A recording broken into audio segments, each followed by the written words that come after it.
Hello student, आप सभी का माँ भारती क्लासेस यूट्यूब चैनल पर स्वागत है। मैं रवि कुमार आज की इस वीडियो में क्लास 10th के भूगोल संबंधित कुछ महत्वपूर्ण ऑब्जेक्टिव प्रश्न को देखेंगे जो चैप्टर 1 से संबंधित है। चैप्टर का नाम है भारत, संसाधन एवं उपयोग। तो सबसे पहले आपको समझते हैं कि संसाधन क्या होते हैं। तो प्रकृति में वे सभी वस्तुएं जो मानव की आवश्यकताओं को पूरी करते हैं क्या कहलाते हैं? संसाधन कहलाते हैं। जैसे भूमि, मिट्टी, जल, खनिज, वनस्पति, कुछ भी हो जाए जो मानव की आवश्यकता पूरी कर रहा क्या कहलाएगा? संसाधन कहलाएगा। फिर अगला प्रश्न है, संसाधन होते नहीं हैं बल्कि बनते हैं। ये कथन था जिम्मरमैन का। उनका कहना था कि संसाधन बल्कि होते नहीं बल्कि मनुष्य अपने से बुद्धि और विवेक से अपने उपयोगी बना लेता है, इसलिए कहते हैं कि संसाधन होते नहीं बल्कि बनते हैं। अगला प्रश्न है, प्राकृतिक संसाधन का उदाहरण क्या है? तो जो प्रकृति के द्वारा दिया जाता है उसे कहा जाता है प्राकृतिक संसाधन। जैसे भूमि, जल, वायु, वन, पशु, खनिज, मिट्टी, कुछ भी हो जो प्रकृति द्वारा हमें दिया जाता है उसे कहा जाता है प्राकृतिक संसाधन। अगला है मानवीय संसाधन का उदाहरण क्या हो जाएगा? तो वो से संसाधन जो मनुष्यों द्वारा बनाया गया है, जैसे भवन, सड़क, मशीन, रेल, बस, कोई प्रकार किसी प्रकार का यंत्र, etc जो मतलब बहुत से पदार्थ हैं जो मानव अपनी आवश्यकता को पूरे करने के लिए बनाता है उसे कहा जाता है मानवीय संसाधन। फिर यहाँ पर क्वेश्चन लिखा हुआ है कि मानव एक संसाधन है कैसे? तो इसका आंसर है कि मानव के पास कार्य क्षमता और तकनीकी जानकारी होती है जिसके सहारे वह किसी वस्तु को अपने उपयोगी बना सकता है, इसलिए कहा जाता है कि मानव एक संसाधन है। जैसे पेड़, मान लीजिए एक पेड़ यदि प्रकृति में है, यदि उसका हम उपयोग किसी तरह का फर्नीचर बना लेते हैं तो उससे हमारा उपयोग फर्नीचर के रूप में होता है। तो वहाँ पर फर्नीचर बना किस प्रकार? मानव वहाँ पर अपने कार्य क्षमता और उसके पास कुछ तकनीक था, उसके सहारे उसे फर्नीचर का रूप दे दिया, तो एक मानव के उपयोग के लिए वस्तु हो गई। अगला है नवीकरणीय संसाधन। वैसे संसाधन जिन्हें प्रकृति या रासायनिक प्रक्रिया के द्वारा पुनः प्राप्त किया जा सकता है, मतलब कि यदि हम उसका उपयोग कर दें तो पुनः खत्म नहीं होता है। जैसे सौर ऊर्जा, हम सौर ऊर्जा से बहुत से यंत्र को चलाते हैं फिर भी सौर ऊर्जा अगले दिन प्राप्त हो जाती है। पवन चक्की चलता से पवन विद्युत बनती है। फिर अगला है अनवीकरणीय संसाधन। तो यहाँ पर लिखा जा रहा है कि वैसे संसाधन जिसका पुनः चक्रण नहीं किया जा सकता, एक बार प्रयोग करने के बाद वह क्या हो जाते हैं? समाप्त हो जाते हैं। जैसे इसमें आ जाता है जीवाश्म ईंधन। अब जीवाश्म ईंधन जो जीवों के अवशेष से बनते हैं उसे कहा जाता है जीवाश्म ईंधन। जैसे इसमें कोयला, डीजल, पेट्रोल, etc किसका रूप है? जीवाश्म ईंधन का ही सभी रूप है। अगला प्रश्न है, ज्वारीय ऊर्जा किस प्रकार का संसाधन है? ज्वारीय ऊर्जा की बात किया जाए तो ज्वार भाटा से प्राप्त ऊर्जा होती है, उसे एक डायनेमो द्वारा प्राप्त किया जाता ऊर्जा के रूप में वो नवीकरणीय संसाधन, क्योंकि ज्वार ऊर्जा कभी खत्म नहीं होती। फिर बोला जा रहा है कि तट रेखा से कितने किलोमीटर तक का क्षेत्र सीमा वर्जक आर्थिक क्षेत्र कहलाता है? तो इसका आंसर हो जाएगा 200 नॉटिकल मील। यदि किलोमीटर में पूछा जाए तो 472 किलोमीटर। फिर अगला पूछा जाए कि समुद्री क्षेत्र में राजनीतिक सीमा के कितने किलोमीटर क्षेत्र तक पाए जाने वाले संसाधन किसी देश की राष्ट्रीय संपत्ति होती है? यहाँ पर 19.2 नॉटिकल मील होगा, किलोमीटर लिखा गया, थोड़ा सुधार कर लीजिएगा आप लोग। अगला क्वेश्चन, भारत के सौर ऊर्जा का आधुनिक उपक्रम कहाँ लगाया गया? तो लगाया है गुजरात के भुज में। फिर अगला क्वेश्चन है, नर्मदा बचाओ अभियान से कौन संबंधित है? तो मेधा पाटेकर।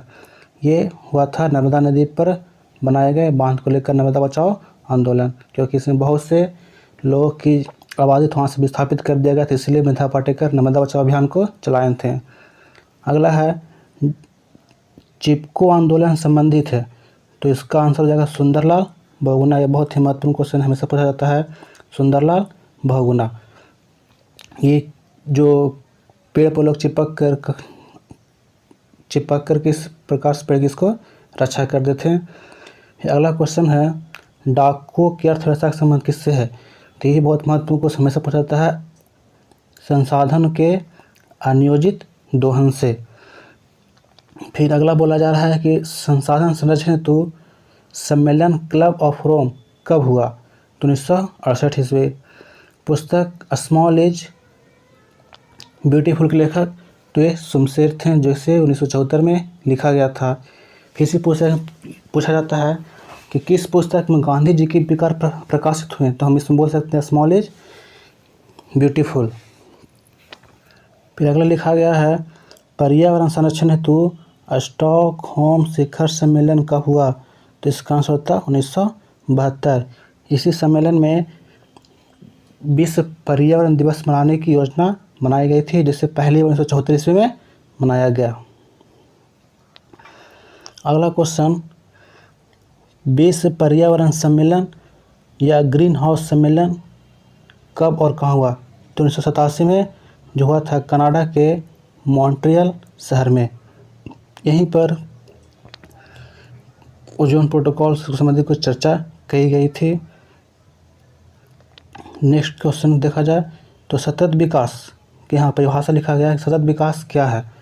तो विकास की वह अवधारणा जिसके तहत वर्तमान की आवश्यकताओं के साथ साथ भविष्य की आवश्यकताओं को भी ध्यान में रखा जाता है, सतत विकास कहलाता है। जैसे यदि हम अपनी आवश्यकता को पूरी कर रहे हैं तो आने वाले भविष्य के लिए आवश्यकता को हम ध्यान में रखेंगे, वही कहलाता है सतत विकास। नेक्स्ट क्वेश्चन बहुत ही महत्वपूर्ण क्वेश्चन है। ये लिखा गया है, एजेंडा 21 की घोषणा किस पृथ्वी सम्मेलन में की गई? तो इसका आंसर होगा प्रथम पृथ्वी सम्मेलन। नेक्स्ट क्वेश्चन, प्रथम पृथ्वी सम्मेलन का आयोजन कब और कहाँ किया गया था? तो 1992 में रियो डी जेनेरो, जो पड़ता है ब्राज़ील राजधानी Rio de Janeiro. Next question, द्वितीय पृथ्वी सम्मेलन का आयोजन कब और कहाँ किया गया था? तो ये 5 साल बाद हुआ, 1997 में ये हुई थी न्यूयॉर्क शहर, जो पड़ता है अमेरिका में। नेक्स्ट क्वेश्चन, ग्लोबल वार्मिंग को प्रभावित करने वाले कुछ प्रमुख गैस। तो इसमें सबसे महत्वपूर्ण ग्लोबल वार्मिंग प्रभावित करने वाली गैस है CO2, जो वायुमंडल को गर्म करते हैं। फिर N2O, मीथेन, क्लोरोफ्लोरोकार्बन, ही क्लोरोफ्लोरोकार्बन है जो ओजोन परत पर क्षति पहुंचाने में सहयोग करता है। अगला है सल्फर हेक्साक्लोराइड। अगला क्वेश्चन, पृथ्वी को ग्लोबल वार्मिंग से बचाने के लिए किस सम्मेलन का आयोजन किया गया था? तो क्योटो सम्मेलन। अगला है क्योटो सम्मेलन आयोजन कब किया गया? तो इसका आंसर हो जाएगा जापान में। क्योटो का सम्मेलन कब किया गया? तो 1997 में शहर पड़ता है जापान में। अगला क्वेश्चन, तृतीय पृथ्वी सम्मेलन कब और कहाँ हुई? तो हर एक 5-5 साल पर हो रहा था। तो 1997 में हुआ दूसरा पृथ्वी सम्मेलन। तीसरा पृथ्वी सम्मेलन 2002 जोहान्सबर्ग ऑस्ट्रेलिया में पड़ता है।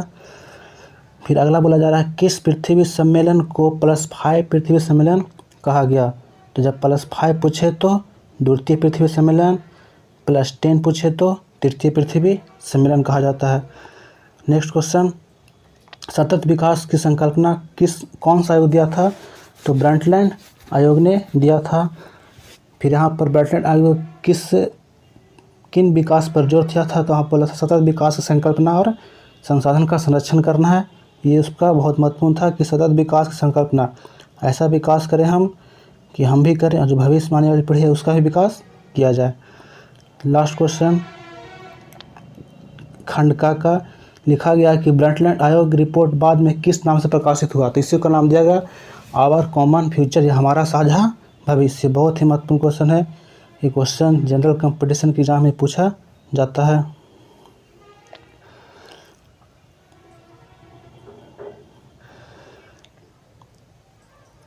अगला है प्राकृतिक संसाधन, जिसमें भूमि संसाधन से क्वेश्चन लिखा गया है।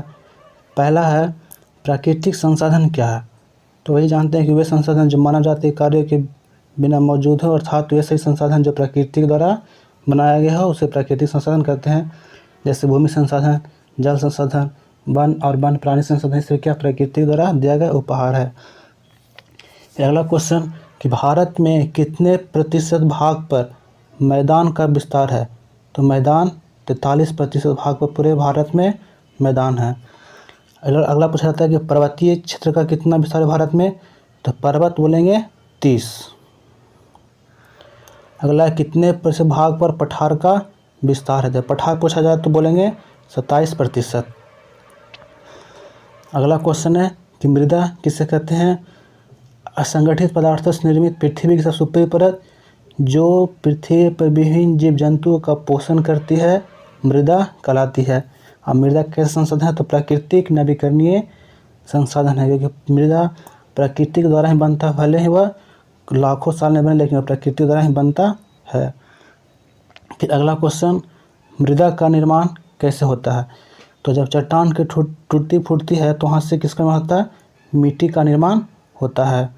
या फिर एक और लिखा है कि जैविक परिवर्तन से या फिर कोई जीव जंतु मरते हैं तो वहाँ पर से कुछ मिट्टी का भी निर्माण होता है। फिर अगला क्वेश्चन है कि भारत में मृदा को कितने प्रकार में बांटा गया है। तो इसको 6 भागों में बांटा गया क्लास 10 के सिलेबस के अनुसार। नेक्स्ट क्वेश्चन कौन सी मिट्टी का विस्तार भारत के सर्वाधिक भागों में। तो हम जानते हैं कि भारत में सबसे अधिक मिट्टी का विस्तार जलोढ़ मिट्टी का है। फिर अगला है कि उत्तर भारत का मैदान किस मिट्टी से बना हुआ है। तो इसका आंसर जलोढ़ मिट्टी से हो जाएगा। फिर अगला क्वेश्चन बोला जा रहा है पूर्वी तटीय मैदान में डेल्टा का निर्माण कौन सी मिट्टी करती है। तो हम जानते हैं कि खासकर 4 नदी महानदी उड़ीसा गोदावरी महाराष्ट्र कृष्णा और कावेरी नदी जो तमिलनाडु से बहती हुई जाकर मिलती है बंगाल की खाड़ी में, ये नदियाँ जब जाकर मिलती है तो वहाँ पर डेल्टा का निर्माण करती है जो बहुत ही उपजाऊ भूमि होती है और वहाँ पर जो मिट्टी रहता है वो मिट्टी जलोढ़ मिट्टी ही रहती है। अगला लिखा गया कि आयु के आधार पर जलोढ़ मिट्टी कितने प्रकार के होते हैं। तो पहला है पुराना और नया। अब पुराने जलोढ़ मिट्टी क्या कहते हैं तो उसे बांगर कहा जाता है। बांगर में किसकी मात्रा अधिक होती है। तो बांगर में कंकर और बजरी की मात्रा अधिक पाई जाती है। फिर नवीन जलोढ़ मिट्टी को क्या कहा जाता है। तो नया मिट्टी को कहा जाता है खादर। खादर में बालू और मृतिका का मिश्रण होता है इसलिए काफ़ी उपजाऊ भी मिट्टी होते हैं। अगला है कि जलोढ़ मिट्टी में किस तत्व की प्रधानता होती है। तो चूना पोटास फास्फोरस से तत्व उसमें पाए जाते हैं। और फिर बहुत फेमस क्वेश्चन जलोढ़ मिट्टी में होने वाली फसलें। इसमें सबसे ज़्यादा चावल गन्ना मक्का गेहूँ और दलहन और तिलहन भी हो सकता है। फिर ये बहुत ही फेमस हर एक साल पूछा जाने वाला क्वेश्चन कि उत्तर बिहार में बालू प्रधान जलोढ़ को क्या कहा जाता है। दियारा भूमि से कहा जाता है जो मक्के के लिए बहुत ही ज़्यादा फेमस होती है। अगला क्वेश्चन काली मिट्टी का काला रंग किसकी उपस्थिति के कारण होता है। तो एल्युमिनियम और लौह अयस्क के कारण उसका रंग क्या होता है काला होता है। ये काली मिट्टी किस नाम जानते हैं। इसे लोग स्थानीय मिट्टी में रेंगुर कहते हैं, कुछ काली मिट्टी भी कहते हैं, काली कपासी भी कहा जाता है, अंतर्राष्ट्रीय नाम इसका चेरनोजेम भी है। नेक्स्ट क्वेश्चन देखा जाए तो काली मिट्टी का विस्तार किन किन राज्यों में है। तो महाराष्ट्र गुजरात कर्नाटक आंध्र प्रदेश और तमिलनाडु राज्य में। लेकिन सबसे ज़्यादा पूछा जाए तो सबसे ज़्यादा महाराष्ट्र में इसका विस्तार देखने को मिलता है। फिर ये तो हो गए रेंगुर स्थानीय नाम और चेरनोजेम अंतर्राष्ट्रीय नाम। फिर अगला बोला जा रहा है किस मिट्टी का निर्माण मूल शैल और चट्टान और ज्वालामुखी के बैसाल्ट चट्टानों के विघटन से हुआ है। तो इसका आंसर हो जाएगा काली मिट्टी, क्योंकि जब ज्वालामुखी फटती है तो बैसाल्ट चट्टान का होता है वही बैसाल्ट चट्टान टूट कर काली मिट्टी का रूप ले लेती है। अगला क्वेश्चन स्वतः जुताई होने वाली मिट्टी क्या कहलाती है। तो इसे काली मिट्टी कहा जाता है क्योंकि इससे जुताई का आवश्यकता नहीं पड़ती है। जहाँ हम लोग पढ़े होंगे आप लोग इसमें दरारें पड़ जाती है जिसका हवा आसानी से अंदर प्रवेश कर जाता है, इसलिए स्वतः जुताई वाली मिट्टी कही जाती है। नेक्स्ट क्वेश्चन लाल मिट्टी का लाल रंग किस कारण होता है। तो उसमें लौह अयस्क का इसका रंग होता है लाल, मतलब लोहे की मात्रा इसमें पाई जाती है, इसका रंग होगा लाल। फिलहाल मिट्टी का निर्माण किस चट्टानों से होता है? तो आग्नेय चट्टानों से। लाल पीली मिट्टी का मृदा का विकास कब हुआ है?